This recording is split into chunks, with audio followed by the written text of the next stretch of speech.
New Oxford Modern English Book, Class 8, poem The Inchcape Rock, written by Robert Southey. Complete explanation in Hindi. No stir in the air, no stir in the sea. The ship was still as she could be.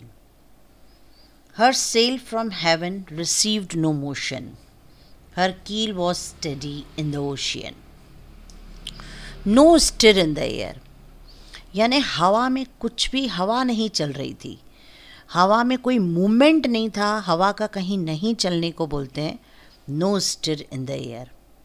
अब हवाएं अगर नहीं चल रही है तो जो समुद्र की लहरें हैं वो भी बड़ी शांत हो जाती हैं। So no stir in the sea, यानी जो समुद्र की लहरें हैं वो भी एकदम शांत हैं। The ship was still as she could be, जो शिप है वो स्टिल है। स्टिल का मतलब होता है जिसका कुछ मूवमेंट ना हो, जो एक जगह पे खड़ी हो, स्टेशनरी हो। तो जो शिप है that was still as she could be, जितनी वो स्लो, जितनी भी वो खड़ी रह सकती है उतनी। यहाँ पे शिप को शी बोला गया है, यानी पर्सोनिफिकेशन किया गया है। जो अगर हम फिगर ऑफ स्पीच यूज़ करेंगे तो पर्सोनिफिकेशन, और यहाँ पे एलिट्रेशन जो है पहली लाइन में यूज़ किया है।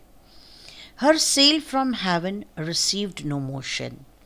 हर सेल, सेल का मतलब होता है जो बड़े बड़े कपड़े बंधे हुए रहते हैं, बड़े बड़े पाल जिसको बोलते हैं, उसको बोलते हैं सेल। जो शिप है पहले ज़माने में उनमें मोटर नहीं होती थी, वो हवा की मूवमेंट से चलती थी। तो जब हवा सेल को, यानी उन बड़े बड़े कपड़ जो पाल बने हैं उन उसके ऊपर से जाती थी तो तेज शिप चलने लगती थी। तो हर सेल यानी ये जो कपड़ा बंधा हुआ रहता है शिप पे इधर से उधर, उसको कहीं से भी हेवन से यानी भगवान की तरफ से, हवा भगवान चलाता है, हवा मूवमेंट चलती है अर्थ के मूवमेंट से। तो जो हवा जो है उसका कोई मूवमेंट नहीं होने की वजह से शिप जो है उसको कहीं से भी मोशन यानी मूवमेंट नहीं मिल रहा था। हर keel was steady in the ocean. हर कील यानी प्लेटफॉर्म, प्लेटफॉर्म यानी जिस पे शिप जो है, जो शिप की बॉटम ऑफ द शिप, जो wooden bottom of the ship रहता है, वो अगर समुद्र की लहरें चलती है तो वो बॉटम हिलता रहता है। लेकिन यहाँ पे समुद्र की लहरें नहीं चल रही, हवाएं नहीं चल रही है, शिप खड़ी है, तो उसका जो बॉटम है शिप का वो भी बिल्कुल नहीं हिल रहा है, वो भी एकदम स्टेडी है। Without either sign or sound of their shock, the waves flowed over the Inchcape Rock. So little they rose, so little they fell, they did not move the Inchcape bell. Now without either sign or sound, यानी बिल्कुल भी न किसी ship के movement का कोई sign है, न ही साउंड ऑफ द शॉक, अगर शिप चलती है तो उसके मूवमेंट का कोई निशान है, न आवाज़ है। The waves flowed over the Inchcape rock, जो वेव्स हैं समुद्र में, हल्की हल्की वेव्स जो उठ रही हैं वो इंचकेप रॉक से ऊपर उठ के उठ जाती हैं कभी। सो little they rose, so little they fail, कभी वो लहरें ऊपर उठती हैं, कभी ऊपर उठ के नीचे गिर जाती हैं।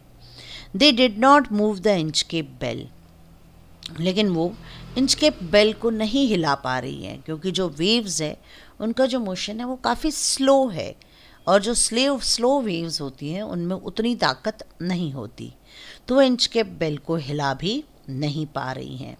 नो, यहाँ पे है इंचकेप बेल होता क्या है। इंचकेप बेल जो होती है, समुद्र के अंदर एक बहुत बड़ी पहाड़ी हो या बहुत बड़ी रॉक हो जो ऊपर तक के उठी हो, लेकिन वो समुद्र के ऊपर दिखाई नहीं देती, या दिखाई भी दे तो उसका थोड़ा सा ही पोर्शन दिखाई देता है। जब शिप्स आती हैं तो उनको दूर से इंचकेप बेल दिखाई नहीं देती सॉरी, उनको वो जो इंचकेप रॉक है वो दिखाई नहीं देती, और शिप्स आके उस इंचकेप रॉक से टकरा जाती हैं और र्यून हो जाती हैं, डिस्ट्रॉय हो जाती हैं, तो उसको बोलते हैं द इंचकेप रॉक। और उस पे जो बेल बंधी हुई थी, जो घंटी बंधी हुई थी, वो बांधी थी द एबॉट ऑफ एबरब्रथॉक। इसके बारे में भी मैं बताऊंगी उन्होंने इस पे इंचकैप बेल बांधी थी, द एबॉट ऑफ एबरब्रथॉक ने, जिससे कि जब हवा चले, जब मूवमेंट हो, तो जो बेल है या तेज़ हवा, तूफ़ानी हवाएं चलें, तो जो इंचकैप बेल है, जो इंचकैप रॉक पे बंधी हुई है, वो ज़ोर ज़ोर से बजने लगती है।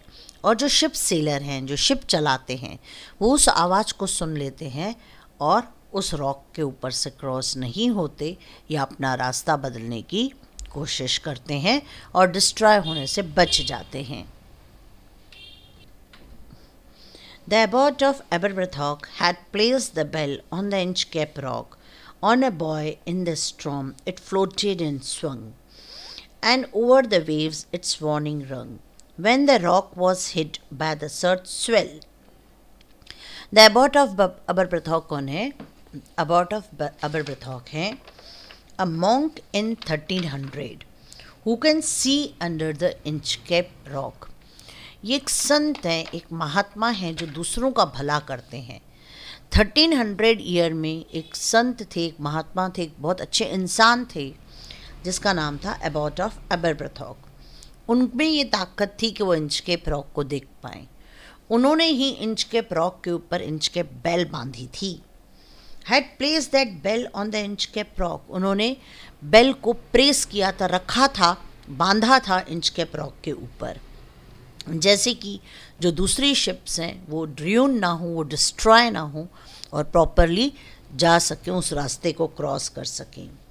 On a boy in the storm it floated and swung, जब तेज हवा और तूफान चलता है तो ये जो इंचकैप रॉक है वो ऊपर फ्लोट करने लगती है और उन समुद्र की लहरों से टकरा टकरा के ज़ोर ज़ोर से बजने लगती है।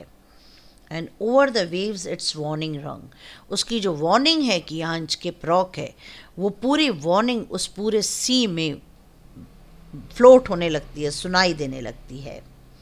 When the rock was hit by the surge swell, जब जो रॉक है, जो बहुत बड़ी चट्टान है जो समुद्र के नीचे है, जब वो छुप जाती है तेज तूफानी लहरों से, उस वक्त ये जो इंचकैप बेल है वो उसके प्रेजेंस के बारे में बताती है।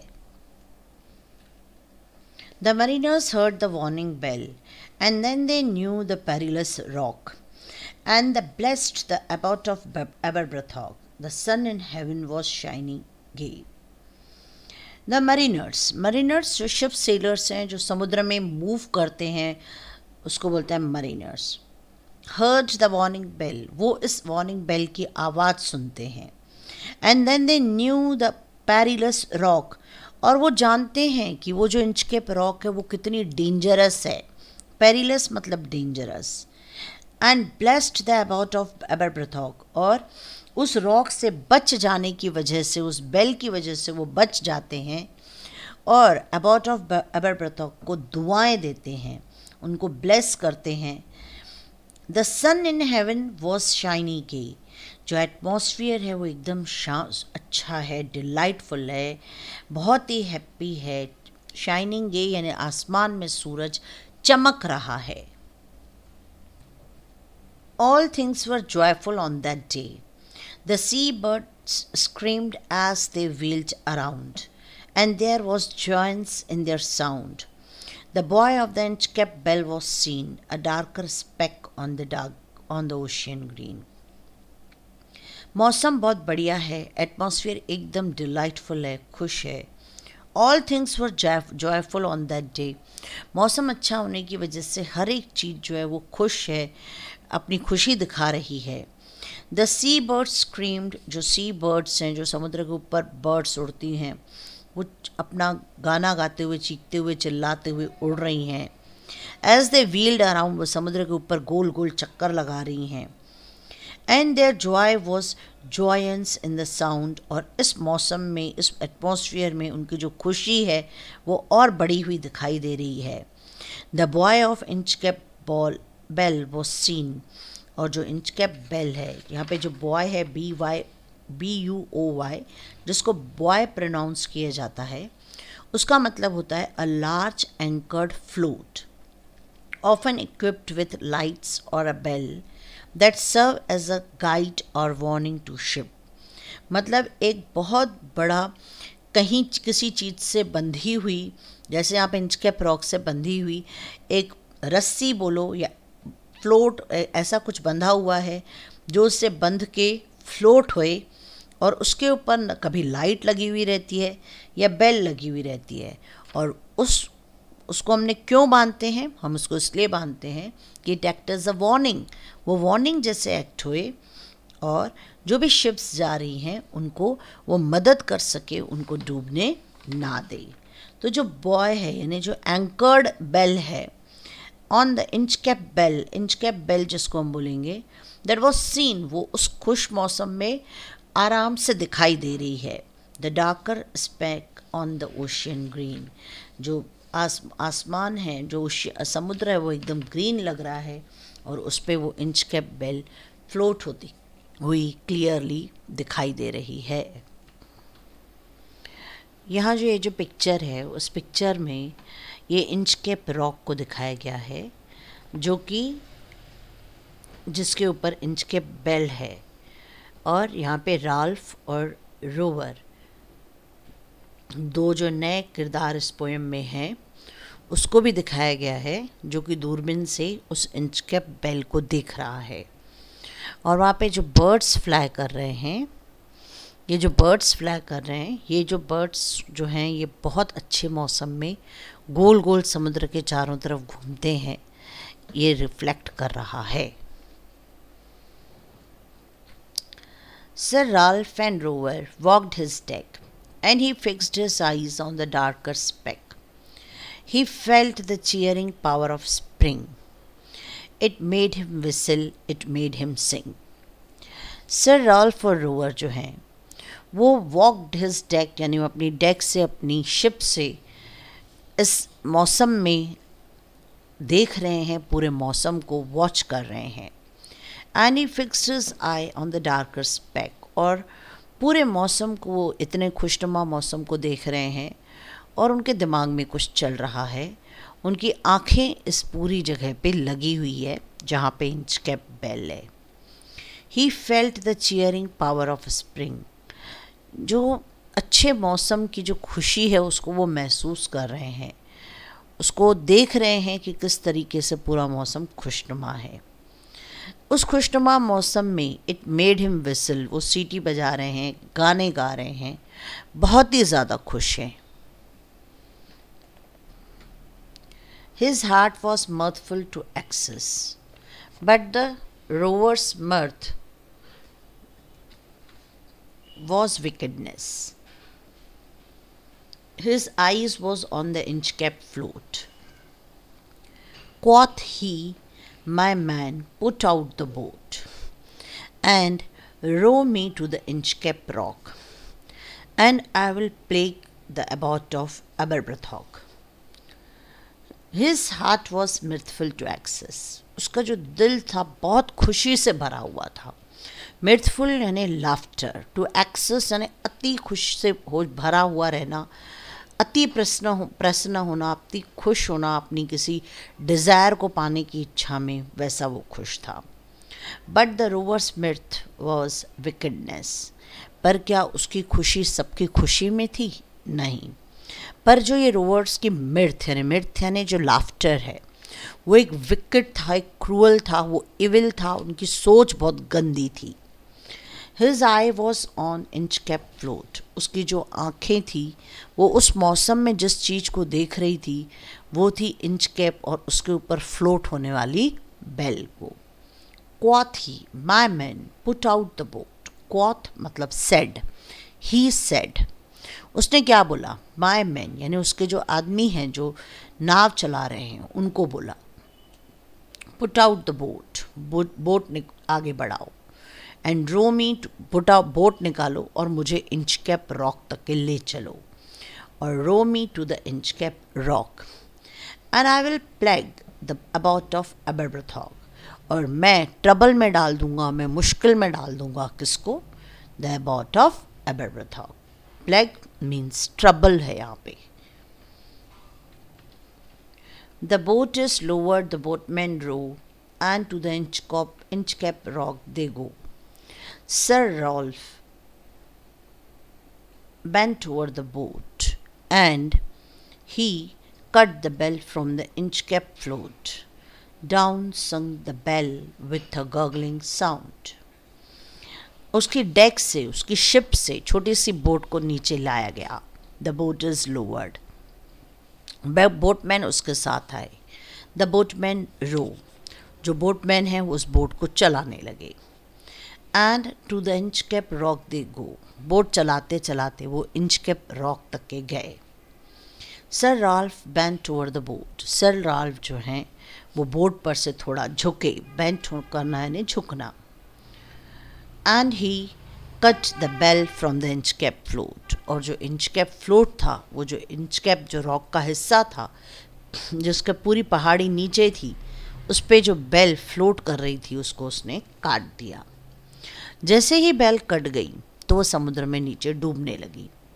Down sank the bell. समुद्र के अंदर बेल जो है वो डूबने लगी. With a gurgling sound. और डूबने का एक साउंड जो था, कोई चीज़ अगर डूबती है, सूखी हुई चीज़ समुद्र के अंदर, तो वो जो साउंड कॉज करती है वो साउंड सुनाई देने लगा.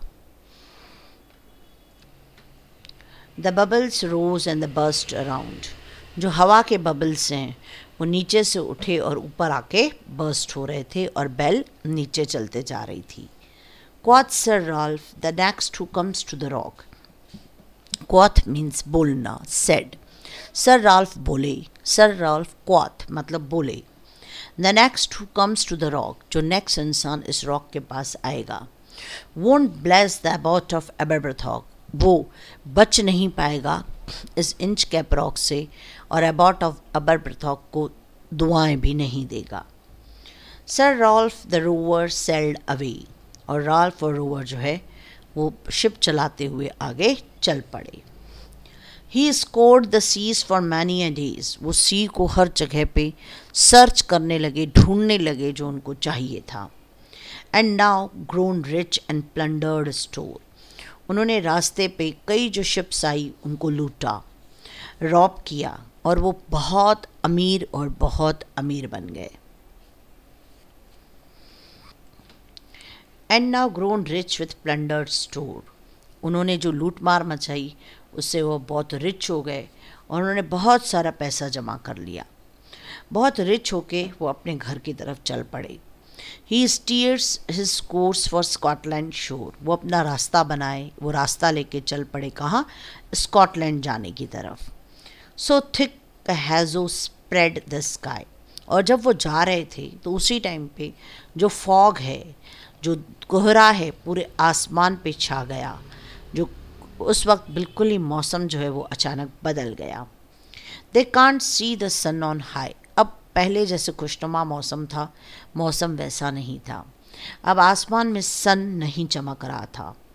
The wind hath blown a gale all day. A wind hath blown यानी तेज स्ट्रॉन्ग विंड जो है वो ब्लोन यानी बह रही थी, तूफान मचा रही थी. अ गेल और डे पूरे दिन भर तेज तूफानी हवाएं चल रही थी. At evening it hath died away. पर शाम होते ही वो ख़त्म हो जाती. On the deck the rover takes a stand. So dark it is they see no hand. On the deck, जो डेक पे जो थे यानी शिप पे बैठे रोवर ने ये डिसाइड किया कि on the deck the rover takes a stand. So dark it is they see no land. जो डेक पे रोवर जो बैठे थे और देख रहे थे खड़े होके कि हर तरफ इतना अंधियारा है कि कहीं कुछ दिखाई नहीं दे रहा, कहीं कहीं ज़मीन नहीं दिखाई दे रही. Quoth said Ralph it will be lighter soon. Ralph ने बोले, सेड कॉथ मतलब सेड, राल्फ बोले ये जल्दी से ही लाइट हो जाएगा, धुआं, डार्कनेस कम हो जाएगी. For there is dawn of the rising moon. पर जो राल्फ की आवाज़ थी वो इतने तेज हवा मौसम में, ख़राब मौसम में कोई सुन नहीं पाया. So there is dawn of the rising moon. जो मून चमक रहा है वो भी डूब रहा है और कोई उसकी आवाज़ इस वक्त सुन नहीं पाया. कांस्ट हियर कोई नहीं सुन पाया. सेड वन एक ने बोला. द ब्रेकर्स रो जो जो रोर था, जो समुद्र चिंगाड़ रहा था, जो रोरिंग चल रही थी खराब मौसम की, उसमें उसकी बात को कोई सुन नहीं पाया। For me thinks we should be near the shore, मेरे हिसाब से हम समुद्र के किनारे पे आ चुके हैं। Now where we are I can't tell, अभी हम कहाँ पहुँचे हैं ये मैं नहीं बता सकता। But I wish I could hear the Inchcape bell, पर काश मैं इंचकैप बेल की आवाज़ सुन पाऊँ, क्योंकि इसी एरिया में शायद इंचकैप रॉक है। They hear no sound the swell is strong, उनको कोई आवाज़ सुनाई नहीं दिया। जो स्वेल यानी जो वेव्स थी वो बहुत स्ट्रॉन्ग थी। दो the wind hath fallen they drift along, हवा उन्हें जहाँ खींचती वहाँ खींच के, जहाँ चाहती उधर खींच के चले जाती। हवाएं इतनी तेज और तूफानी थी। Till the vessel strikes with a shivering rock, ये तब तक के ही चलता रहा जब तक कि जो वैसल है जाके टकराई नहीं, ट्रम्बलिंग यानी टकराई नहीं, शिवरिंग रॉक से जाके न टकराई। Oh Christ it is the Inchcape rock, उन्होंने बेल तोड़ दी थी इंचकैप रॉक की, इसलिए उन्हें कोई आवाज़ नहीं आई और जाके वो टकराए किससे, इंचकैप रॉक से। Sir Ralph and rover tore his hair, वो अपने बाल खींचने लगे। अपनी बाल खींचने का मतलब अपनी बुरे कर्म को याद करने लगे कि ये उन्हीं का कर्म है, उस पर पछतावा करने लगे को बोलते हैं tore his hair. He cursed himself in his despair, वो खुद उनको कर्स्ड हुई थी, उनको ही वो पाप लगा था जो उन्होंने बुरा काम किया था, जो सौरो उन्होंने किया था उसकी तकलीफ का। He cursed himself in his despair, वो खुद के कर्म को भुगत रहे थे, वो खुद अपनी की हुई गलती को, तकलीफ को सह रहे थे। The waves rush in on every side, जो उनकी शिप है वो पूरी तरीके से टूट गई और जो तूफ़ानी लहरें हैं वो हर तरफ से उनकी तरफ आने लगी। The ship is sinking beneath the tide, जो शिप है वो समुद्र में डूबने लगी, उन लहरों में डूबने लगी। But even in his dying fear one dreadful sound could the rover hear, ऐसे भी खतरनाक मौसम में, ऐसे डूबते हुए भी एक बहुत भयानक आवाज़ जो रोवर सुन रहे थे। A sound as if which the Inchcape bell, ऐसा आवाज़ जो शायद इंचकैप बेल ही बना रही थी। The devil below was ringing his nail, जो डेविल है, जो शैतान है, जो उसको शिप को खा रहा था, उनको ख़त्म कर रहा था, शायद वो उन्हीं के किए हुए कर्मों की सज़ा सुनाते हुए समुद्र के नीचे उसी बेल को बजा रहा था।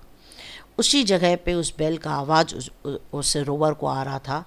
क्यों? क्योंकि उन्हीं के गलत कर्मों की सज़ा वो वहीं पे भुगत रहे थे। It is written by Robert Saudi.